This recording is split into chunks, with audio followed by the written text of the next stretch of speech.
दोस्तों, स्वागत है आप सभी का हमारे इस YouTube चैनल हाई टारगेट में। दोस्तों, आज हम देखेंगे कक्षा 10वीं गणित का संख्यांकी चैप्टर। दोस्तों, संख्यांकी में आपको बेसिकली 3 टॉपिक पढ़ना है। देखिए, पहला टॉपिक है माध्य, दूसरा है माध्यक, तीसरा है बहुलक। और दोस्तों, इसी 3 टॉपिक से आपके एग्जामिनेशन में क्वेश्चन पूछे जाते हैं। तो चलिए अब हम वीडियो को शुरू करते हैं। जल्दी से वीडियो को लाइक कर दीजिए। तो देखिए, आपको सबसे पहले संख्यांकी समझने से पहले आपको समझना पड़ेगा कि आंकड़ा क्या होता है। दोस्तों, आंकड़ा मतलब हुआ डाटा। दोस्तों, सबसे पहले आपको समझना पड़ेगा कि जो डाटा है वो क्या है और दोस्तों डाटा कितने प्रकार के होते हैं। तो देखिए, सबसे पहले आपको बता देते हैं कि जो डाटा है वो 2 प्रकार के होते हैं। एक हो गया वर्गीकृत डाटा यानी कि ग्रुप्ड डाटा, इसको हम लोग वर्गीकृत आंकड़ा कहते हैं। और दूसरा हो गया अवर्गीकृत आंकड़ा, जिसको हम लोग अनग्रुप्ड डेटा कहते हैं। तो देखिए, सबसे पहले हम देख लेते हैं कि अवर्गीकृत आंकड़ा क्या है। दोस्तों, सबसे पहले देखेंगे अवर्गीकृत आंकड़ा क्या है। तो देखिए, जो आंकड़ा आपको इस तरह से दिया हुआ है उसको हम लोग अवर्गीकृत आंकड़ा कहेंगे। जैसे देखिए, यहाँ पर दिया हुआ है 50,49,33,33,45,8,76,45। मतलब कि अगर डाटा आपको इस तरह से दिया रहे तो इसको हम लोग कहेंगे अवर्गीकृत आंकड़ा। उसके बाद देखिए, आगे हम लोग देखते हैं वर्गीकृत आंकड़ा क्या होता है। तो देखिए, यहाँ पर देखिए वर्गीकृत आंकड़ा हम लोग किसको कहेंगे। तो देखिए, आपको कुछ इस तरह से अगर आंकड़ा दिया हुआ रहेगा तो उसको हम लोग क्या कहेंगे, वर्गीकृत आंकड़ा। देखिए, इसमें आपको x दिया हुआ है, उसके बाद f दिया हुआ है। यहाँ पर देखिए पूरा वर्गीकृत किया गया है। दोस्तों, यहाँ पर देखिए आप वर्गीकृत किया गया है, इसको भी ध्यान से समझिए और दोनों टेबल को ध्यान से समझिए। देखिए किस तरह से आपको कह सकते हैं कि आंकड़ा अवर्गीकृत है या फिर वर्गीकृत है।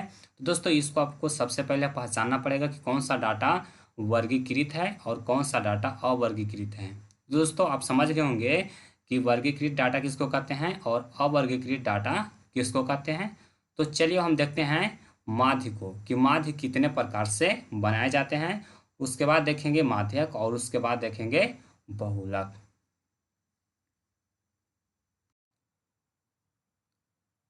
तो चलिए सबसे पहले देख लेते हैं कि माध्य को कितने विधि से सॉल्व किया जाता है। तो दोस्तों, जो माध्य का सॉल्यूशन है वो बेसिकली आंकड़ा पर निर्भर करता है कि डाटा किस प्रकार का दिया हुआ है। तो देखिए, सबसे पहले आप समझिए कि अगर आपके पास जो डाटा है वो कैसा है, अवर्गीकृत आंकड़ा है, तो उसको हम लोग समांतर माध्य से सॉल्व करेंगे। और दोस्तों, समांतर माध्य का फॉर्मूला क्या होता है, तो समांतर माध्य बराबर होता है सभी प्रेक्षणों का योग बटा कुल प्रेक्षणों की संख्या। इसको आप अपने कॉपी में नोट कर लीजिए, इस पर हम आगे एग्जाम्पल से इसको क्लियर कर देंगे।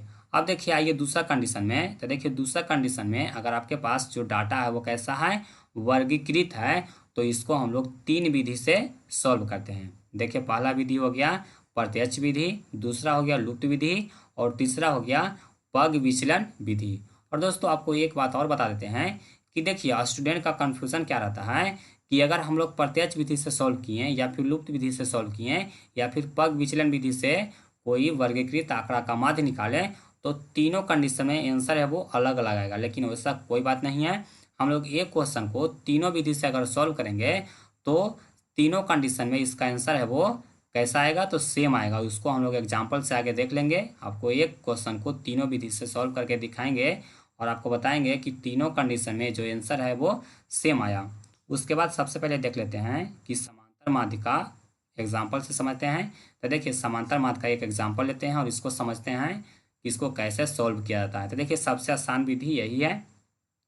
तो देखिए, सबसे पहले क्वेश्चन दिया हुआ है कि 10 छात्रों द्वारा परीक्षा में प्राप्त अंक है कितना है, तो 50, 40, 22, 35, 45, 60, 50, 70, 50, 78। मतलब कि 10 छात्र का आपको प्राप्त अंक दिया हुआ है। कर रहा है कि तो इनका समांतर माध्य ज्ञात करें। तो देखिए, इसका समांतर माध्य कैसे ज्ञात करेंगे। तो यहाँ पर देखिए, जो डाटा है वो कैसा है, तो डाटा यहाँ पर है जो अवर्गीकृत है। तो यहाँ पर देखिए, आपको कह रहा है कि समांतर माध्य ज्ञात करें, मतलब कि इसको समांतर माध्य से ज्ञात करना है इसका माध्य। तो देखिए, इसको कैसे सॉल्व करेंगे। तो देखिए, सबसे पहले आप लोग जानते हैं कि समांतर माध्य बराबर फॉर्मूला क्या होता है, सभी प्रेक्षणों का योग बटा कुल प्रेक्षणों की संख्या। तो देखिए, सभी प्रेक्षण इसमें कितना है, तो देखिए प्रेक्षण इसमें 10 है। मतलब कि देखिए, जो 10 स्टूडेंट का जो अंक दिया हुआ है इसको हम लोग प्रेक्षण कहेंगे। तो सभी को हम लोग बारी बारी से पहले जोड़ेंगे। तो देखिए यहाँ पर लिखेंगे बराबर, और उसके बाद देखिए 50 प्लस 40 प्लस 22 प्लस 35 प्लस, मतलब कि टोटल सभी का हम लोग जोड़ दिए हैं। अब देखिए टोटल परेशान कितना है, मतलब कि टोटल छात्र कितना है, तो यहाँ पर देखिए टोटल 10 छात्र है, तो बटा में हम लोग यहाँ पर 10 लिख दिए। अब देखिए सभी को जोड़ेंगे। देखिए 50 प्लस 40 प्लस 22 कीजिए, सबको मतलब कि जोड़िएगा, तो आपको कितना प्राप्त होगा, 500 प्राप्त होगा। इसको आप जोड़ करके खुद से देख लीजिए, और बटा में कितना हो जाएगा, 10 हो जाएगा। और देखिए इसको काटेंगे, कितना से कटेगा, 50 से कट जाएगा, मतलब कि 50 नहीं 500, मतलब कि 50 आ गया हमारा क्या चीज़, समांतर माध्य आ गया। और दोस्तों यही हमारा आंसर है। तो दोस्तों आपको समांतर माध्य का एक एग्जाम्पल से आपको बता दिए कि समांतर माध्य का प्रश्न को कैसे सॉल्व करना है। देखिए ये प्रश्न भी आपको दो तरीके से पूछे जा सकते हैं। देखिए यहाँ पर दिया हुआ है 10 छात्रों का आपको अंक दिया हुआ है, और कह रहा है कि इसका समांतर माध्य ज्ञात करें, मतलब कि सबसे सिंपल क्वेश्चन है। और देखिए इसका दूसरा किस तरह से टाइप से पूछता है क्वेश्चन को, उसको भी हम आगे ये क्वेश्चन देख लेते हैं। उसके बाद हम आगे तीनों विधि को देखेंगे। जो तीनों विधि आगे है, कौन कौन विधि है, तो प्रत्यक्ष विधि है, लुप्त विधि है, और पग विचलन विधि है। बेसिकली इसी से आपके एग्जामिनेशन में क्वेश्चन पूछे जाएंगे, और समांतर माध्य से आपको ऑब्जेक्टिव टाइप क्वेश्चन में आपको एक या दो क्वेश्चन पूछ दे, लेकिन ये तीनों विधि आपको सीखना बहुत जरूरी है। और जिसमें दोस्तों देखिए आपको क्वेश्चन में क्या कहेगा, क्वेश्चन देखिए आपको दे देगा और कहेगा कि इसका माध्य निकालिए, तो आपको माध्य आपको यही तीनों विधि में से कोई विधि का इस्तेमाल करके इसका माध्य निकालना है। कैस कब, जब जो डाटा है वो वर्गीकृत रहेगा, और अवर्गीकृत रहेगा तो उसको सीधे समांतर माध्य विधि से निकाल देना है। तो चलिए हम लोग समांतर माध्य का एक और एग्जाम्पल से समझते हैं। तो चलिए समांतर माध्य को दूसरा एग्जाम्पल से समझते हैं। और दोस्तों ये एग्जाम्पल है वो आपके एग्जामिनेशन में पूछे जा सकते हैं, मतलब कि इसी तरह के प्रश्न आपके परीक्षा में भी पूछे जा सकते हैं, तो इसको भी आप ध्यान से समझिए। देखिए दूसरा एग्जाम्पल में कहता है कि 31 संख्याओं का माध्य 60 है, उनमें पहली 16 संख्याओं का माध्य 58 है, और अंतिम 16 संख्याओं का माध्य 62 है, तो 16वीं संख्या का मान ज्ञात करें। देखिए दोस्तों कर रहा है कि 31 संख्या है जिसका माध्य कितना है, 60 है, उसमें मतलब कि 31 संख्या में ही 16 संख्याओं का माध्य कितना है, 58 है, और अंतिम 16 संख्याओं का माध्य कितना है, 62 है, तो करा कि 16वीं संख्या का मान ज्ञात करें। तो देखिए हम लोग इसको कैसे सॉल्व करेंगे, तो सबसे पहले हम लोग मान लेंगे कि संख्या क्या है।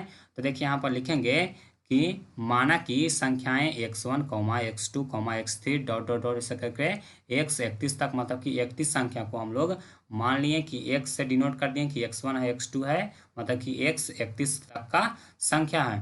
तो आप लोग समांतर माध्य का फॉर्मूला जानते हैं कि माध्य बराबर क्या होता है, कुल प्रेषणों का योग बटा कुल प्रेषणों का संख्या। तो यहाँ पर तब देखिए क्या होगा, तब इसको लिख सकते हैं x1 plus x2 plus x3, इसी तरह से डॉट डॉट डॉट करके प्लस लिख सकते हैं क्या चीज़, x 31, और बटा क्या हो जाएगा, तो बटा 31 टोटल संख्या है, तो यहाँ पर लिख देंगे 31, और इसका माध्य कितना है, तो इसका माध्य दिया हुआ है 60, तो यहाँ पर बटा में हम लोग सॉरी बराबर में हम लोग यहाँ पर 60 लिख देंगे।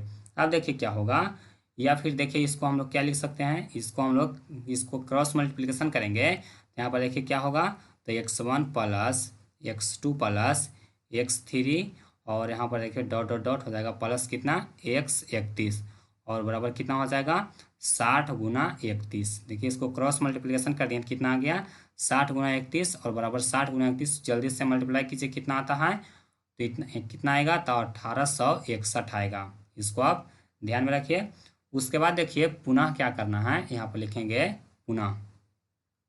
देखिए पुनः आपको क्या दिया हुआ है, तो देखिए यहाँ पर ऊपर ध्यान से एक बार फिर समझिए, कह रहा है कि पहली 16 संख्याओं का माध्य कितना है, 58 है, तो यहाँ पर हम लोग लिख सकते हैं कि x1 plus x2 plus x3, और इसी प्रकार से dot dot dot plus x 16 तक के, मतलब कि x 16 तक के कितना संख्या होगा, 16 संख्या होगा, और इसका माध्य कितना दिया हुआ है, तो इसका माध्य आपको दिया हुआ है 58। यहाँ पर देखिए इसका माध्य कितना दिया हुआ, 58 दिया हुआ है, तो यहाँ पर हम लोग लिख लेंगे 58। और दोस्तों एक बात और, इसको आप समीकरण 1 मान लीजिए, देखिए इसको फिर से बाद में काम आएगा। देखिए ये समीकरण क्या हो गया, समीकरण 1 हो गया।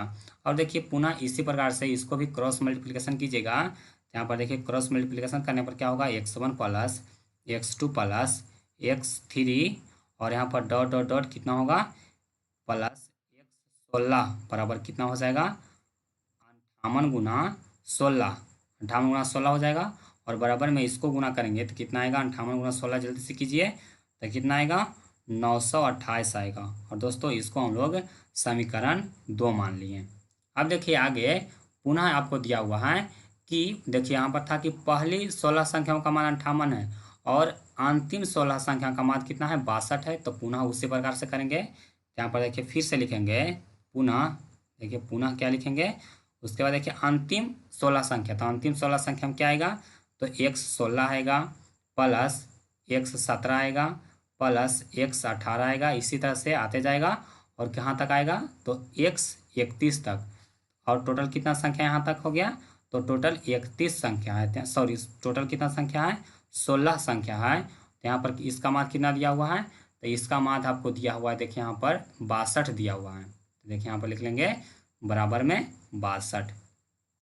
देखिए इसको सॉल्व करेंगे क्या होगा, तो देखिए यहाँ पर x16 plus x17 plus x18 और डॉट डॉट डॉट करके हो जाएगा कहाँ तक, प्लस x31 तक।